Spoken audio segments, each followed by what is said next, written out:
When choosing your first watercolor palette, where do you start?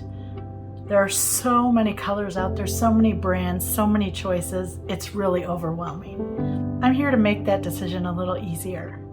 Don't get overwhelmed. I've got a couple questions to help you narrow your choices.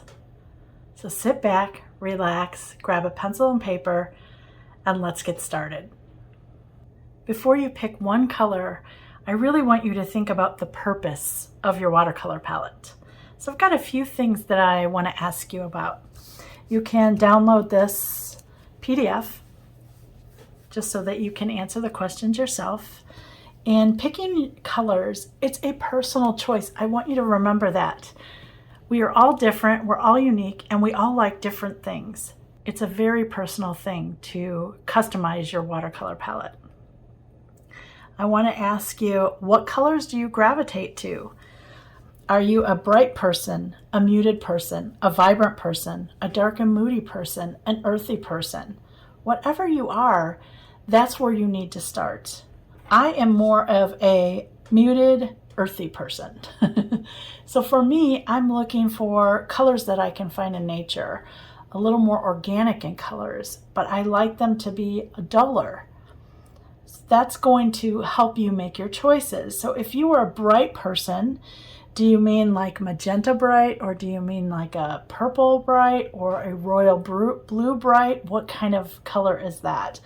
If you had to pick a yellow for each of these, which one would it be? Would it be more of a bright sunny yellow? Would it be like a dirty mustard yellow? Would it be a sunflower yellow? Would it be a more on the brown side yellow? Would it be more on a Dijon mustard kind of side? These are all questions that help you narrow down your palette choices. And I really asked myself these questions when trying to decide picking my first colors, because I only wanted to pick 12 colors when I first started.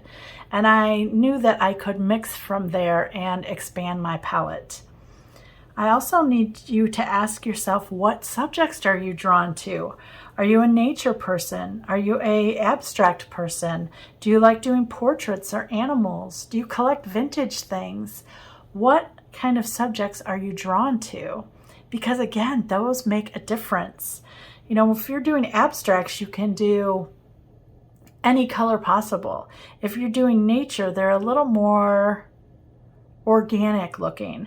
Portraits, it's a softer tone. There's a big range of tones, but it is also softer. Animals, I would say, are a little more natural, but if you're doing tropical fish or birds or something with bright, intense colors, sometimes you need those. So finding out what subjects you're drawn to will also narrow down the field for you. And I want you to think about, like, what colors would you use? If you're using portrait, what would be some of the colors you would use? Are you going to use a peach? Are you going to use a white? Are you going to use a cocoa color? What kind of shadows do you like? Do you like dramatic shadows like blues and violets? Or do you like greens? All of those come into play, and that's why I've got your color choices here. So when you think about it, it helps you narrow down the field, and that's what we're trying to do here with these questions. Also, what do you like to paint? I like to paint vintage things. I also like to paint nature things. Both of those are a little more muted, a little more soft, a little more, think of shabby chic. Where florals is a little more intense. I mean, think of an iris or a rose or a sunflower. Those are nice and bright and intense. You can see them from across the field. Think of an animal. They're usually meant to blend with their surroundings. Think of a bird. You might get a flash of color, but normally they blend. Think of a deer or a raccoon or squirrels. They really don't stand out. You don't see a magenta squirrel or an opera pink squirrel for sure. So I want you to think about your choices for that. What would they look like? Those are all key elements. Once you narrow down the field between what colors you gravitate to, the subjects, and what you like to paint, the rest is now just picking colors. And I have a great way for that. Almost every brand has what they call a dot card. And what that means is there's dots of color. Usually you can find them in specific colors. This is a Daniel Smith. They have 238 colors, but then they also have like a Primatech, which is their more granulating. They have individual artists, which is what I'm going to do with you today.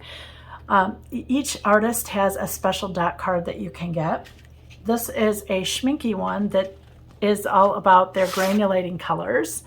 So you can see that all their information is here. The color, the name, if it's light, fast, transparent, opaque, all of those are listed usually on these dot cards. I would highly recommend, if you have a brand that you like, that you purchase a dot card. I think the Daniel Smith dot card is $23, but it saves you so much money. Trust me on this. How a dot card works, it says 3 easy steps here. Look at that.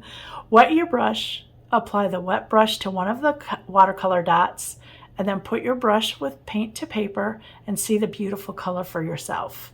It's that simple. Each of these is how I picked out my original 12 colors for my watercolor palette. You can see the range. I mean, look at just the range of yellows here.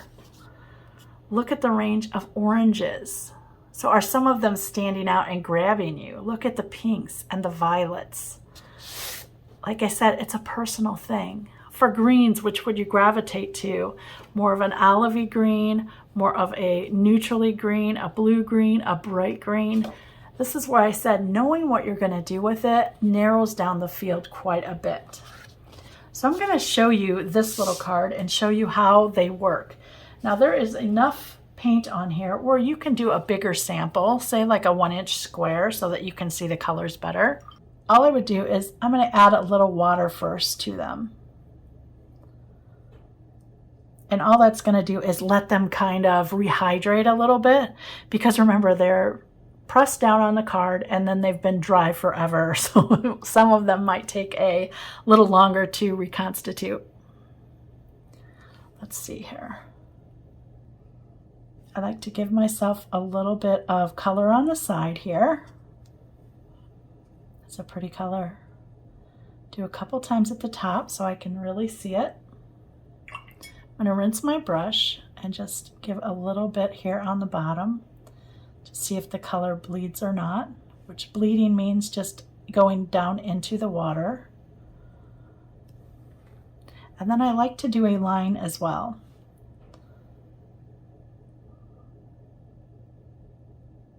It helps me just see if I can recognize the color in just a line.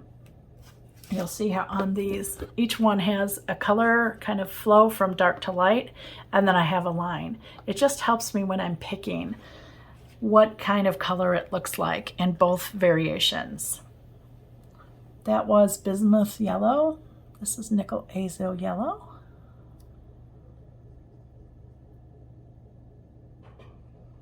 And you can see here they're quite different. Gonna dip my brush in water. Let's pull some of that down.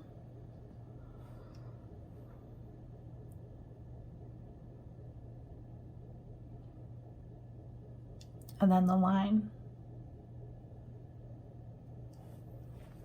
Which yellow do you already like? Dot cards are really fun. This is Quin Gold.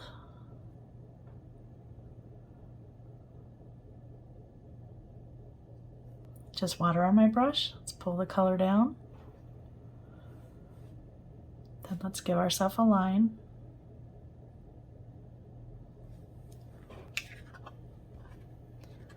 Which color would you choose? They're all yellows. So there's a bismuth vandate yellow, nickel azo yellow, and quinacridone gold. Does one speak to you a little louder? When choosing colors, what I want to say to you is if one is like, I wouldn't buy it. It'll never get used and you won't be happy with it.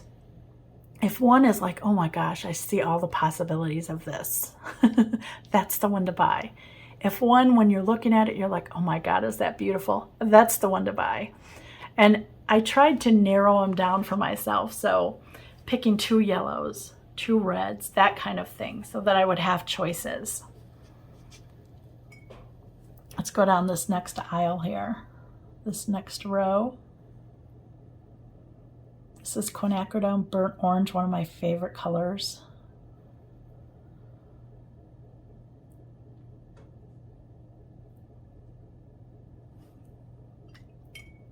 Just water on my brush. And then a line. Transparent red oxide.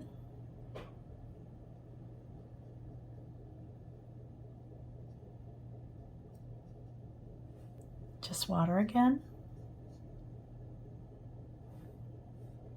And a line.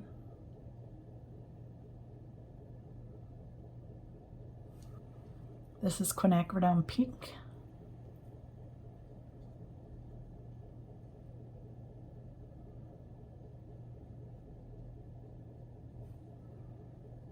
Water again.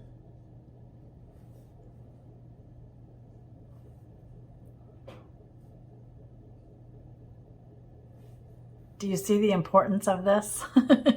This has already given you choices, and you can see the color, and it can help you eliminate. Sometimes it's easier when you know what you don't want than what you do want. So when I went through all of my colors here, let's turn it this way so you can see it better. When I went through my yellows, I know that I do a lot of nature, and I know that my palette is more muted. When I went through my yellows, I'm like, okay, I can eliminate this whole group here and these two. So by eliminating those, let me see if there's something I could put on that. So by eliminating those and these, I was left with those yellow choices. The further I looked at them, I really like a more dark, think of like a Dijon-y mustard kind of color. Those are the colors that I'm usually drawn to. So I looked at, oh, this Naples yellow is nice. I like this cad yellow. I like this one is kind of on a green side. So which one would I prefer? Oh, I've got this one here, cadmium yellow, light hue 2. So I'm not sure which one I would pick. And this is where it's up to you, and look at your questions that you answered. I would probably pick the Naples yellow. I like this coloration here, how it has a little more tendency to be brown. But before I make that decision, I need to look at my earth tone yellows, because these are the colors that I really gravitate to. So let's put another row here, and now you can see my choices have widened. And I am drawn more to these kind of yellows than the bright yellows. That's what I mean. This is going to help you so much when you understand what you want to paint and how you want to use your watercolor set. So on this, I like this nickel azo. I like this yellow ochre, and I like the raw sienna better than I like any of those colors. That's how I chose my palette. And then there's enough paint here that by making bigger squares now, so just take a piece of watercolor paper, make some 1-inch squares for yourself, and fill it in with what's left on the dot card here. And that'll help you with choices. It'll help you see them in a different light than just a little bitty swatch here. It'll let you know, is it easy to wet? Is it filling it? Is it transparent? Is it hard to re-wet? Is it giving you a nice dark? Is it giving you a nice light? Because for me, I want a well-rounded watercolor that covers both. And I just went through and did that with all different colors. I did that with my blues and my greens. You can see. Now for the blues, I'm drawn more to, like, think of a deep denim, more like an indigo here than I am more of a royal blue. However, if you're painting landscapes, you do want some kind of bright blue for a sky, whether you like a more cerulean blue, which is more like a royal blue with a touch of dusk to it, or else a really bright royal blue. Remember that you can add water and that will give you different values as well. I hope this video has helped you think about how you want to use your palette, what subjects matter, what you like to paint, and what you gravitate towards is going to help you make picking colors a little bit easier for your first watercolor palette. Enjoy the possibilities because they are endless.